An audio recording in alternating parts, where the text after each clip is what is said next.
Brian dan Sally mengenyam pendidikan yang baik. Mereka bertemu dan akhirnya menikah. Mereka memiliki pekerjaan yang baik. Brian memiliki jabatan tinggi di sebuah perusahaan multinasional, berpenghasilan besar, mendapat fasilitas dari kantor berupa mobil dan rumah.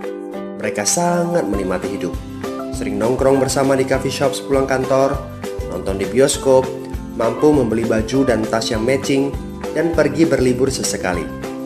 Tapi kenyataan sebenarnya tidaklah demikian.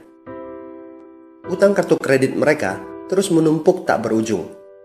Setiap akhir bulan merasa kehabisan uang. Mereka memiliki barang-barang bagus, tetapi tabungan masa depan kacau balau. Brian dengan mudah membeli ini, tapi bukan ini. Tabungan 100 juta pun rasanya masih jauh sekali. Sudah kerja lebih dari 10 tahun, tapi belum sanggup membeli rumah sendiri.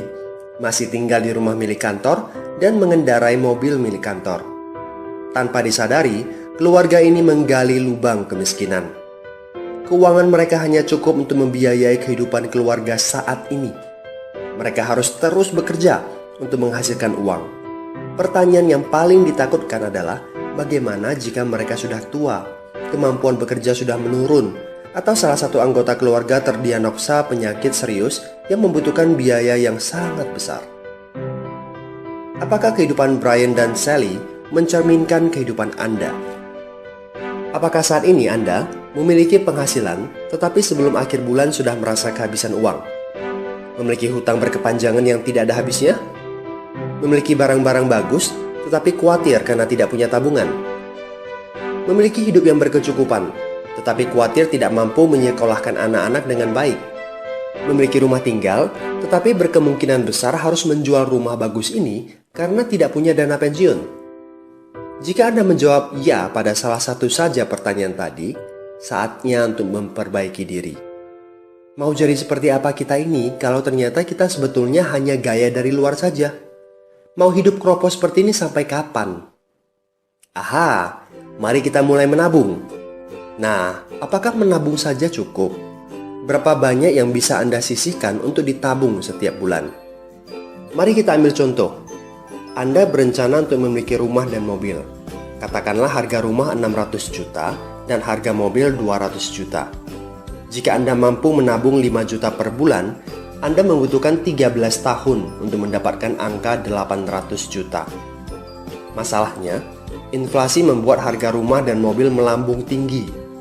800 juta akan menjadi 2,7 miliar 13 tahun kemudian jika kita asumsikan rata-rata kenaikan barang 10% per tahun. Ini masih soal impian untuk membeli rumah dan mobil.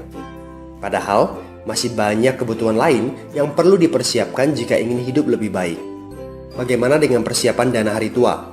Agar di saat tua dan tidak sanggup bekerja lagi, Anda punya tabungan yang cukup untuk kebutuhan sehari-hari. Asuransi untuk keluarga? Dana pendidikan untuk anak-anak, dana tak terduga untuk keperluan dadakan jika dibutuhkan, seperti keluarga sakit, dan lain-lain. Artinya, Anda perlu lebih banyak uang untuk ditabung. Bayangkan jika satu bulan Anda hanya bisa menabung kurang dari 5 juta. Sudah jelas, jika langkah Anda hanyalah menabung, Anda seperti sedang menggali lubang kemiskinan. Hal utama yang perlu Anda lakukan adalah meningkatkan penghasilan Anda. Anda mungkin bertanya bagaimana saya bisa melakukan itu dengan segala kesibukan yang saya miliki sekarang. Apakah saya bisa tetap mencari income tambahan di luar sana tanpa mengganggu pekerjaan utama saya? Seandainya bisa, apa yang bisa saya kerjakan saat ini? Nah, langkah pertama yang perlu Anda lakukan saat ini adalah menghubungi teman yang menunjukkan video ini kepada Anda. Dia punya akses untuk jawaban dari pertanyaan Anda. Informasi itu yang Anda butuhkan saat ini.